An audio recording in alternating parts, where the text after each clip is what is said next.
إن هذا القرآن يهدي للتي هي أقوم ويبشر المؤمنين الذين يعملون الصالحات أن لهم أجرا كبيرا.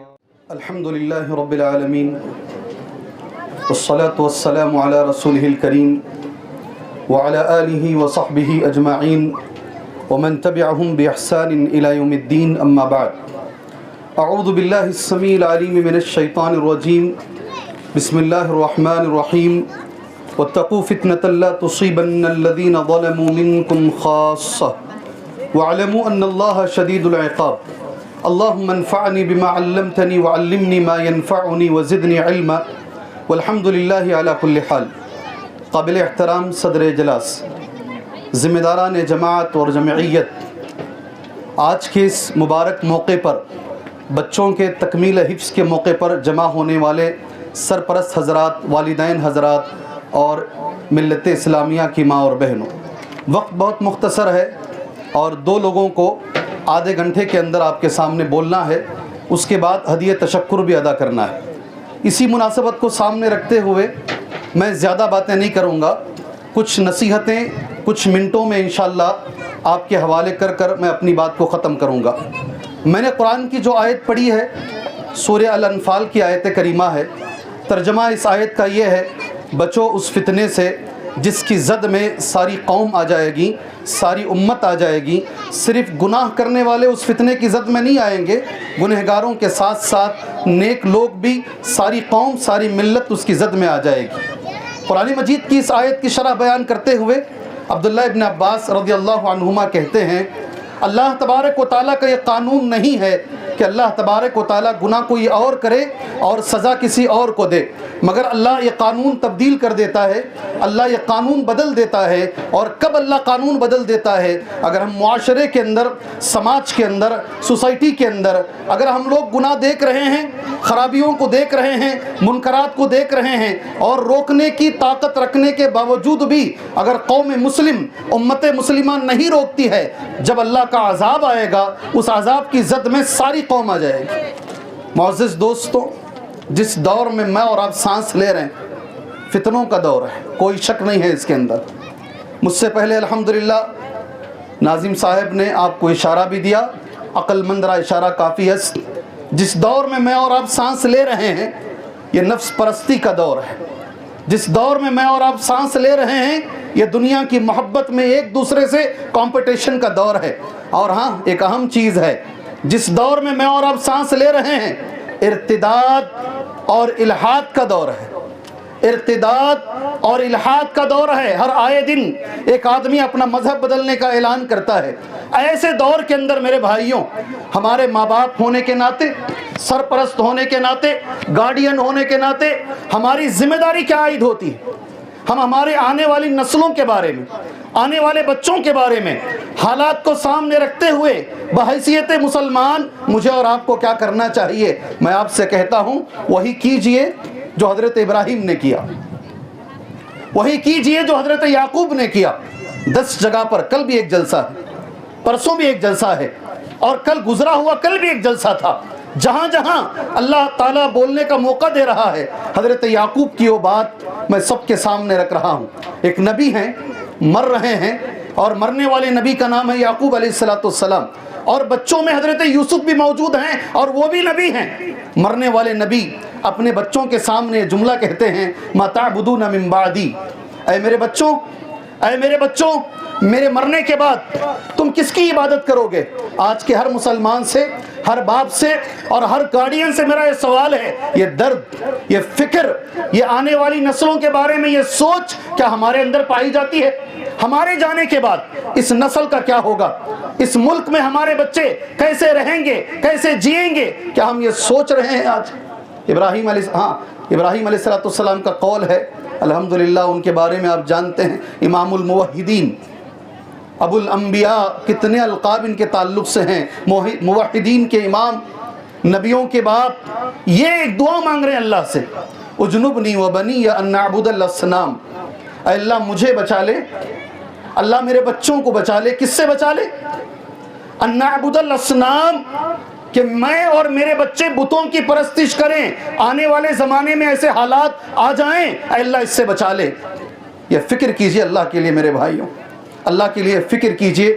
میں ایک حدیث پڑھتا ہوں اور ابن عمر رضی اللہ عنہ کا ایک قول بول کر دو باتوں کے ساتھ اپنی بات ختم کرتا ہوں۔ اللہ کے نبی نے کہا صلی اللہ علیہ وسلم، ان اللہ سائل کل راع عما استرعاہ احفظ ام زیع حتی یسأل الرجل عن اہل بیتہ، رواہ الامام ابن حبان وصححہ الالبانی۔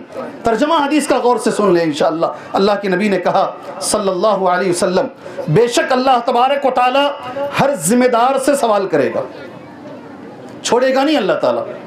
ان اللہ سائل، بے شک اللہ پوچھنے والا ہے، کل راعن، ہر ذمہ دار سے، اما استرعاہ، کون سی ذمہ داری تمہیں ملی تھی، احفظ ام زیع۔ اگر میرے پاس تھوڑا بھی وقت ہوتا نا آج کے اس میں، آپ لوگوں کو جھنجھوڑ کر بولتا، میں آپ سے سوال کر کر کے میں جواب دیتا آپ کو، احفظ ام ضیع، کیا ذمہ داری کی تو نے حفاظت کی یا ذمہ داری کو تو نے ضائع کر دیا؟ کیا تو نے ذمہ داری کی حفاظت کی یا ذمہ داری کو تو نے ضائع؟ اس کے بعد حتی یسأل الرجل، آدمی سے سوال کیا جائے گا، عن اہل بیتہ، گھر کے بارے میں، بچوں کے بارے میں آپ سے سوال کیا جائے گا۔ یہ سوال کا جواب اب تیار کر لیجئے۔ ابن عمر کا قول ہے، آج کے سارے جلسے کو ابن عمر نے اپنے قول میں سمیٹ لیا ہے۔ ابن عمر کہتے ہیں رضی اللہ عنہما، لرجل ادب ابنک، اپنے بیٹے کی اچھی تربیت کر، اپنے بیٹے کی اچھی تربیت کر، فَإِنَّكَ مَسْئُولٌ عَنْ وَلَدِكَ، اس لیے کہ تیرے بیٹے کے بارے میں تجھ سے سوال کیا جائے گا۔ کیا سوال کیا جائے گا؟ بیٹے کے بارے میں باپ سے کیا پوچھا جائے گا؟ یہ میرا سوال ہے آپ سے، کیا پوچھا جائے گا بھائی؟ بیٹے کے بارے میں باپ سے کیا پوچھا جائے گا؟ بیٹی کے بارے میں، بیٹے کے بارے میں ماں سے کیا پوچھا جائے گا؟ میں دونوں سے ایک ساتھ خطاب کر رہا ہوں۔ کیا سوال ہوگا؟ ابن عمر نے کہا ہے سبحان اللہ، ادب ابنک فإنک مسئول عن ولدک، اپنے بیٹے کی اچھی تربیت کر، تجھ سے سوال کیا جائے گا بیٹے کے بارے میں۔ کیا سوال ہوگا؟ ماذا ادبتہ وماذا علمتہ، ہو سکے تو یہ جملے پڑھو میرے ساتھ، بولو ماذا، ذرا زور سے، ادبتہ وماذا علمتہ، سبحان اللہ، کیا ادب تو نے بچے کو سکھایا، کیا علم تو نے بچے کو دیا؟ یہ دو سوالات۔ خوش نصیب ہیں وہ باپ، خوش نصیب ہے وہ باپ، سینہ چوڑا ہو جانا چاہیے آج۔ خوش نصیب ہے وہ میری بہن، خوش نصیب ہے وہ ماں جس کے 4 بچے آج ماشاءاللہ، جن کے بچے یہاں اسٹیج پر بیٹھ کر پوری تجوید کی رعایت کے ساتھ ایک حرف بھی غلط پڑے بغیر، میں پیچھے قرآن دیکھ رہا تھا اور میں سوچ رہا تھا جہاں بھی غلطی آئے گی پیچھے سے پکڑیں گے، ایک بھی حرف غلط پڑے بغیر پوری تجوید کے ساتھ، حسن ادا کے ساتھ یہ بچوں نے آج اپنا سبق سنایا ہے۔ اے میرے بچوں، یہ تمہارے لیے تاریخی دن ہے، تمہارے لیے تاریخی دن ہے۔ تمہارا سینہ چوڑا ہونا چاہیے، اللہ کے سامنے جو سوال ہوگا اس کا تم نے ایک جواب تیار کیا ہے، ہاں اے اللہ میں نے میرے بچے کو حافظ قرآن بنایا ہے۔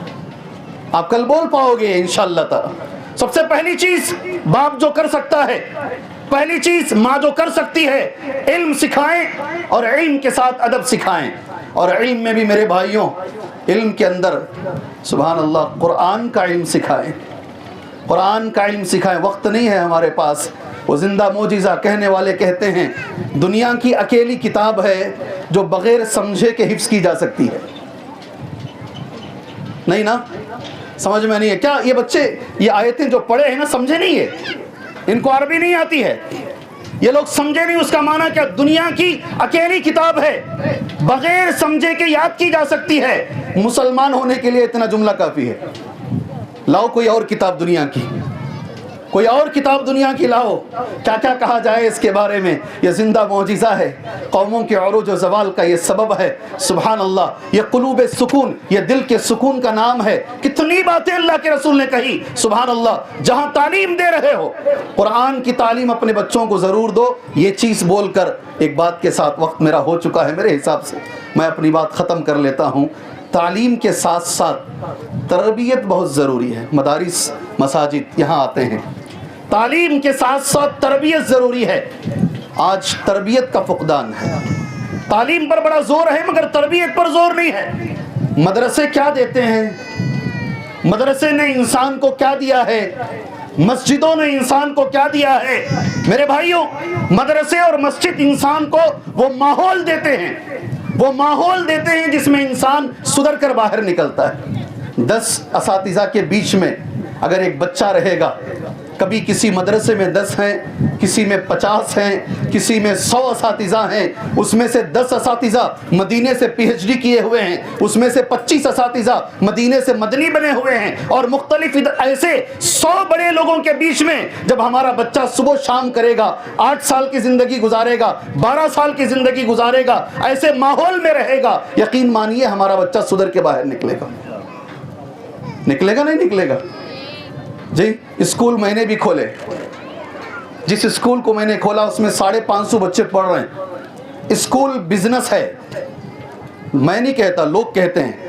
اسکول ایک بہترین بزنس ہے. آج یہ مدرسے جو چل رہے ہیں سبحان اللہ, غریب اور یتیم بچوں کا یہ مرکز ہے. کسی اور کی نہیں, میں میری مثال دوں گا. میں نے 1 روپیہ عمر آباد کو نہیں دیا, آج تک عمر آباد کو میں نے 1 روپیہ نہیں دیا ہے. ایسے سینکڑوں بچے رہیں گے جو عمر آباد سے حافظ بنے, قاری بنے, عالم بنے, اور 1 روپیہ دیے بغیر 30 دن کھانا کھاتے ہیں, تعلیم حاصل کرتے ہیں. ماں کون ہے؟ ماں کا مقام کیا؟ باپ کون ہے؟ باپ کا مقام کیا؟ اس سے پہلے اللہ کون ہے؟ اللہ کا مقام کیا؟ رسول کون ہے؟ رسول کا مقام کیا؟ یہ مدرسہ سکھاتا ہے, یہ مدرسہ سکھاتا ہے. کیا دیتے ہیں مدرسے؟ جی ہاں, مجتہدین مدرسے نے دیے ہیں, مفسرین مدرسے نے دیے ہیں, شارحین مدرسے نے دیے ہیں, محدثین مدرسے نے دیے ہیں. کیا کرتے ہیں مدرسے؟ تمہارے ایمان کی حفاظت کرتے ہیں. ڈاکٹر اگر تمہارے جان کو ذرا اچھا کر دے, جی آپریشن, مشکل آپریشن کو کر دے, سبحان اللہ, کہتے ہیں اس نے میری جان بچا لی, بچانے والا اللہ ہے. جی جسم کی جو تھوڑی بہت دیکھ بھال کر لے اسے تم سر پہ بٹھاتے ہو. یہ مدرسے تمہارے ایمان کی حفاظت کرتے ہیں. ایسے فتنوں کے دور میں مدرسے قلعے ہیں, ہمارے ایمان کی حفاظت کرنے والے قلعے ہیں. اسی لیے غیروں کی نگاہوں میں یہ کھٹکتے ہیں. ان کو معلوم ہے اس کو ہٹا دیا جائے خود بخود ان کا ایمان چلا جائے گا, اس لیے ان کی نگاہوں میں یہ مدرسے کھٹکتے ہیں. اس لیے میرے بھائیوں, آج کے اس دور میں ایک چیز میں بولتا ہوں, مدرسہ بولتے کسے ہیں بھائی؟ ہو گیا وقت میرا, نہیں, مدرسہ کس کو بولتے ہیں؟ بڑی بلڈنگ, عمارتوں کا نام مدرسہ ہے, اندر چلے جائے تو 25 چکر ہے, گھومتے گھومتے سر چکرا جائے گا. نہیں, مدرسہ بلڈنگوں کا نام نہیں ہے, اچھے سے دماغ میں رکھو. مدرسہ عمارتوں کا نام نہیں ہے, مدرسہ استاد اور شاگرد کا نام ہے. اگر جھاڑ کے نیچے بھی بیٹھ جائے وہ جھاڑ مدرسہ ہے, درخت کے نیچے بھی بیٹھ جائے وہ درخت مدرسہ ہے. اور ایسے سینکڑوں مدرسے نکلے ہیں, نام ہے مدرسہ اساتذہ کا. تم دیواروں کو گرا سکتے ہو مگر یہ اساتذہ جو قلعے ہیں مدرسے کی, سبحان اللہ, ان کو تم ٹچ بھی نہیں کر سکتے میرے بھائی. اور ماحول کیا ہے, ایک مثال دے دیتا ہوں, بات ختم کر لیتا ہوں انشاءاللہ. ہمارے بنگلور میں ایک مدرسے کی صدارت کے لیے مجھے بلایا گیا. مثال اس دے کر بات آج کی ختم کر لیتے. ایک بچہ آ کر سامنے بیٹھا, نام نہیں لیتا اس لیے کہ آپ لوگ ریکارڈ کرتے ہیں, یوٹیوب میں ڈال دیتے. جی بڑے ادب سے بیٹھا, بہت اچھا لگا مجھے. میں پوچھا, لفافہ باپ کو دینا تھا, باپ بیمار تھے, باپ نے فون کیا, بیٹے کو بھیج رہا ہوں, آپ لے لیجئے, معذرت بہت زیادہ بخار ہے. بچے نے لا کر دیا. میں پوچھا نام کیا ہے, نام بتا, کیا کر رہے ہو؟ کہا MBBS کا آخری سال ہے, لاسٹ سیمسٹر ہے شیخ. غور سے سننا. اس کے بعد پوچھا قرآن میں کیا کر رہے ہو, دوسرا سوال میرا. کہا 20 پر 9 پارے حفظ کر چکا ہوں, 1 پارا باقی ہے, ادھر سے یہ MBBS ختم کروں گا انشاءاللہ, ادھر سے حافظ مکمل بن جاؤں گا. میں چاہتا ہوں جب سرجن بنوں میرے منہ پہ آیتیں ہوں اور میں کسی کا آپریشن کر رہا ہوں. میں نے پوچھا پڑھے کہاں سے, کیا نمبر لائے؟ کہا 98 پوائنٹ لے کر آیا. نیٹ میں کیا لائے؟ کچھ 400 کے قریب. کیسے یہ رزلٹ, کہاں پڑھے؟ کہا ایک معمولی لوکل اسکول میں پڑھا ہوں, ہیگڑے نگر کی پبلک اسکول میں پڑھا ہوں. کیسے نمبر آئے؟ کہا شیخ میرے والد ہمیشہ مجھے فجر کی نماز کو لے کر جاتے, فجر کی نماز کے بعد اشراق تک قرآن پڑھتا، اشراق کے بعد کتابیں کھول کر اسکول کی کتابیں پڑھتا، عصر کے بعد واپس مسجد میں آ کر بیٹھتا، مغرب وہیں پڑھتا، عشاء وہیں پڑھتا۔ یہ مسجد کا کمال ہے، میں نے مسجد میں بیٹھ کر یہ تعلیم حاصل کی، اللہ نے مجھے دین بھی دیا اور دنیا بھی دیا۔ دو بھائی، ایک کر لیتا تو میں مان لیتا، ایک کو کمس میں سیٹ ملی، ایک کو بنگلور میڈیکل کالج میں سیٹ ملی ہے۔ یہ مسجدیں کیا دے رہی ہیں؟ تمہارے بچوں کو سوار دے گی مسجدیں یہ۔ جی ہاں، مدرسے کیا دے رہے ہیں؟ تمہارے بچوں کو یہ مدرسے سوار دیں گے۔ وقت نہیں ہے میرے بعد انشاءاللہ صدر محترم کو بھی کچھ بولنا ہے۔ حالات کو میں مد نظر رکھتے ہوئے اللہ سے میں دعا کرتا ہوں، اللہ تبارک و تعالیٰ آنے والے فتنوں کے دور میں اللہ یہ اسلامی قلعوں کی حفاظت فرمائے، اللہ یہ مدرسوں کی حفاظت فرمائے، اللہ مسجدوں کی حفاظت فرمائے، اللہ ہمارے علماء کی حفاظت فرمائے، ہمارے دعات کی حفاظت فرمائے، ہمارے ذمہ داروں کی حفاظت فرمائے۔ اس موقع پر اصل نوشو آپ لوگ ہیں۔ میں پوچھا میری تقریر کب ہے، تو بلانے والے نے کہا نوشو کو آخری میں بلایا جاتا ہے۔ نہیں سمجھے شاید آپ، تو میں کہا نوشو میں نہیں ہوں، نوشو یہ بچے ہیں آج۔ الحمدللہ آج آپ کا دن ہے میرے بچوں، اللہ سے میری دعا ہے اللہ آپ کو حفظ کے ساتھ عمل کی توفیق عطا فرمائے، اللہ اس کے عوض تمہارے ماں باپ کے سر پہ تاج عطا فرمائے۔ قیامت کے روز یہ جو عزت ملی ہے اس سے کروڑوں زیادہ اللہ تمہارے والدین کو اور تمہیں عزت عطا فرمائے۔ اس کے بعد حق تلفی ہوگی۔ مدرسہ چلانے والے جو نوجوان بچے ہیں، سبحان اللہ، اتنا جلسہ کرنے کے لیے بھائی بڑی تکلیف ہوتی ہے، کر کے دیکھو معلوم ہوتا ہے جلسہ۔ اتنا جلسہ کرنے کے لیے کیا تکلیف ہوتی ہے، یہ انتظامات، سبحان اللہ، اتنے لوگوں کو بلانا، ان کو بھیجنا، ان کو رکھنا، سبحان اللہ۔ دل سے میں دعا کرتا ہوں اللہ یہ نوجوان جو میرے ساتھی ہیں، کوئی سینئر ہے کوئی جونیئر ہے، اللہ تعالیٰ ان کو دن دگنی رات چوگنی ترقی عطا فرمائے، اللہ ان کے علم میں، عمل میں، صحت میں، دولت میں، عزت میں، اولاد میں اللہ خیر و برکت عطا فرمائے، اللہ اس ادارے کو دن دگنی رات چوگنی اللہ ترقی عطا فرمائے، آمین۔ وصلی اللہ علی النبی الکریم۔ السلام علیکم ورحمۃ اللہ وبرکاتہ۔